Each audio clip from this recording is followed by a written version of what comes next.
Bill, fight sequences in any film are Yeah. challenging at best, but Yeah. here you have a major battle sequence, something we don't typically see unless it's a blockbuster Right. action-adventure film. What kind of challenges did you face in designing and executing and working with Jeff Amata Right. in choreographing, Yeah. plus having your crossover with your actors between first, second unit and doing a lot of their own stunts? Yeah, that sequence, the sequence we're not supposed to talk about, was the biggest challenge of either movie. Battle sequences are hard. Here's what's harder, okay? Usually in a battle sequence, you get horses and big flags and banners, and you get weapons. You don't have any of that here. These people are almost impossible. You can't puncture their skin. The only way you can kill them is by pulling their heads off. So that became a big thing. How do you do endless variation on that? And yes, working with Jeff was amazing to try to, just create the ballet of all that. We did, a previous film of this that we worked on constantly across 6 months. So that yes, and then it was odd going back and forth between first and second unit. But then I have to say, you do all that, and then the real work starts. It was 1 year of solid work on that scene with one of our two editors, Ian Katz, really, Ian Slater, really spent most of his time on that scene, creating a whole, even though we designed it a certain way, we created a whole new architecture for it in post, So, it's a huge challenge, but it was part of the turn on here that we finally, got to do something like that. So you talk about Kirsten balancing the duality of her character in the two films. I also, maybe I'm wrong on this, but I also kind of noted a duality in tone in the two films. Yes.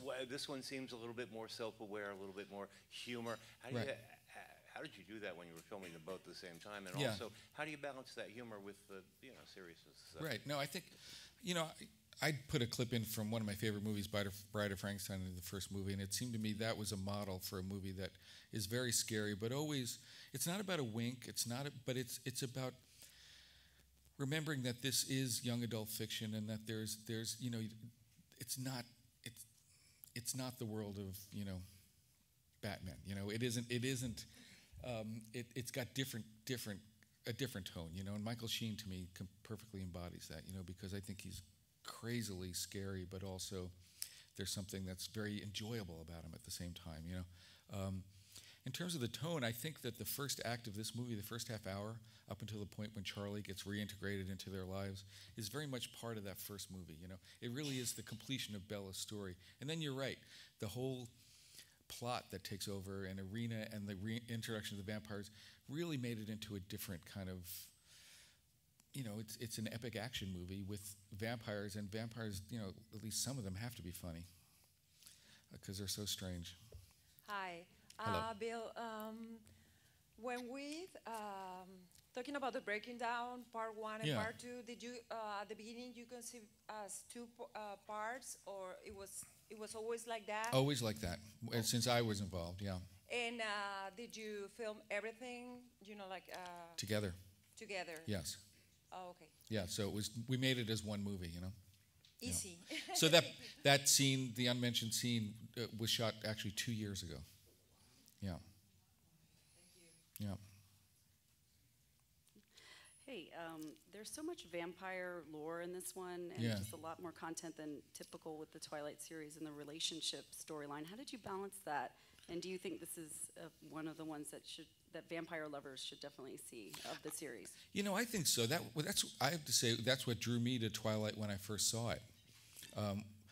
Was I've just always loved vampire movies, and it was interesting because if you look at the Breaking Dawn Part 1, there's not one mean vampire to be seen. They're literally, it's just the Cullens there, that if there's any conflict, it's with the wolves. So I love the fact that this, came full circle and really is what it started out to be, a very cool original vampire movie. And yeah, it was great to, also the fact that they do have these special powers just gave it, I don't know, I find it like, I'm talking about the book now, it's just like very, very original, Ever? Oh, wow. I do think the Coppola, Bram Stoker Dracula movie is that's a movie I just love. You know. Bill? Mm. Bill? Yeah. Hey. Hey. You know, you made such great, distinctive, independent movies, and even, you know, Dreamgirls was like a freestanding kind of thing. Can you talk about the demands and differences when you're working in a big tentpole franchise like this? Yeah, it's interesting because when you're actually making it, it's the same experience. You know, you're working with your collaborators and the actors, and it's all about making it as good as it can be, you know. But yeah, around the edges of how you put it together, you know, there is this awareness of, and it was an interesting thing. I liked it, actually. There's, first of all, the fan base, and the fact that this seems to be like the most interactive franchise, you know, where you're very aware of. I remember we were shooting, the first thing we shot was on the street in Brazil. It was we were in a mad dash, and there were paparazzi there, and there were pictures online. I would say 20 minutes after we got off our first shot, and Kristen didn't have her wedding band on, and suddenly that was like you know, going around the world, this big message. My God, what's going on? And we, you know, quickly scrambled and fixed it. You know, it was that kind of.